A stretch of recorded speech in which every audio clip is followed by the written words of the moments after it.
Tinofara kukwadzisai wana vaMwari panguva dzemangwanani vano pazuva ranhasi. Tinoti Mwari ngaakuitire zvakanaka tichiti rugare kwamuri wana vaMwari. Tinitarisire kuti mose kwamungadai muri munofara. Nesu kunuku Mwari ari kutichengeta. Rekai nditange ndatenda chipo cheupenyu chatinopiwa naJehovha Mwari kune umwe naumwe tichipa mbiri kuna Jesu. Mwari wakanaka atisanganisawo pazuva ranhasi panzvimbo ino iri nzvimbo yekuiyaki. Tasanganisa kunzvimbo yekuiyaki. Takokwa ngehurumende yedu. Tine rombo rakanaka nekuti tine musharuka watinaye pano. Iwo achazvitaurawo zita rawo. Achataura mafambiro etaita kusvika tasvika pano uye tiri pano ngei. Munofara ere baba? Tinofara baba. Aiwa Zvinotendwa. Aiwa. Chipo chawo cheupenyu. Amen. Chatapiwa naJesu Kristu. Hallelujah. Jesu wakanaka nguva dzose. Sure tiri panapa baba. Toda kuti mupezita renyu motitaurirawo kuti tiri pano ngeiko. Tinotenda. Nini zita rangu ndinonyanya kuzikanwa kuti Baba Mauro. Amen. Baba Mauro. Panapa takokwa nehurumende. Tauya pano tiri kuno kunzvimbo yekuiyaki mudistrict weVhanduzi. Tauti tambire wehurumende wedistrict weVhanduzi. Saka tiri kuno ngekuona kuno kwenda kuita dezelaranjera. Ndokwetauya takamirira sangano redu reAge Generation. Amen. Mafamba zvakanaka. Aiwa tafamba zvakanaka. Amen. Sure takokwa ngehurumende. Panyaya yekukokwa nehurumende iri kutangira pano ere kana kuti zvakangobvirawo kumasure. Magarire edu. Amen. Magarire edu. Isusu tinohidzana pamwepo nehurumende yedu iri kutonga mukati menyika muno. Amen. Takatsamirana nayo. Amen. Zvese zvatinoita nezvainoitawo tiri mumwewo. Amen. Kubva pamashure apo tingati umambo wekutanga kubva kakaita maputukezi munyika yeMozambique muno masuru umu zvakamboitika ere kuti Age Apostle Generation irambe yakatsiga nehurumende kana kuti zviro zvikutangira pamusoro? Hazina kutangira pamusoro. Tingasvitaura kuti zvakabva zviri pachiprofita. Chakaprofitwa naBaba St. Lucas zvichitaurwa kuti nyaya dzemuri kuona zvese zvinoitika nehondo dzemaputukezi kubva pakarepo muchazopera hondo iyi.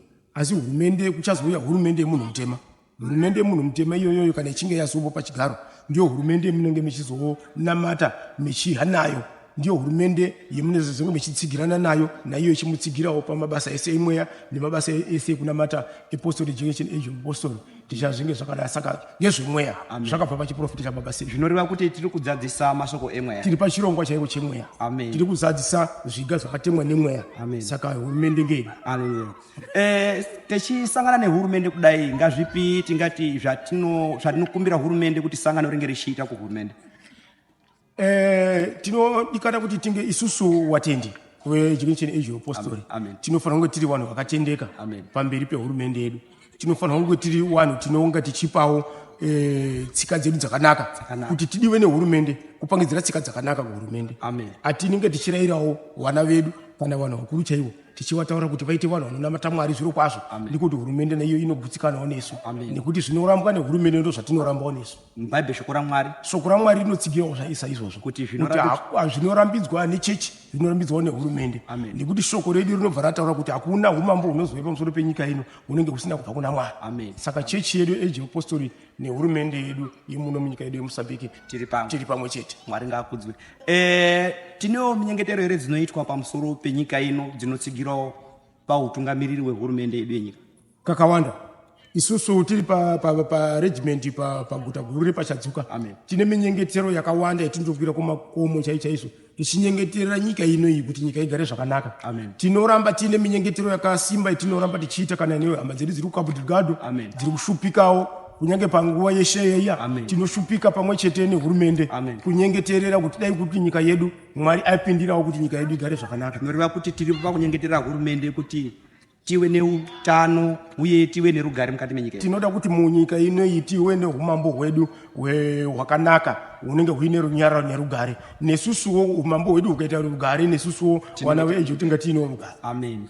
Ngapi masuku ekupedzisira yamukadawo kupawo kuyambiro kuwana vaMwari kune vaya vasati vatenda muna Jesu Kristu? Tinoda kuti tiyambirane zviro kwazvo kuti hakusisina nguva yatakarongedzerwa kuti tichazoti totendeuka kana kuti tichazoti tobatana kana tichazoti toita vatendi chaichaiwo pana Mwari. Ndiyo nguva inoyi umwe naumwe asati agamuchira Jesu Kristu mukati memwoyo wake ndiyo nguva yekuti umwe naumwe agamuchire Jesu Kristu kuti afambe ari pamurayiro waMwari, kunyanya isusu wana weage apostori.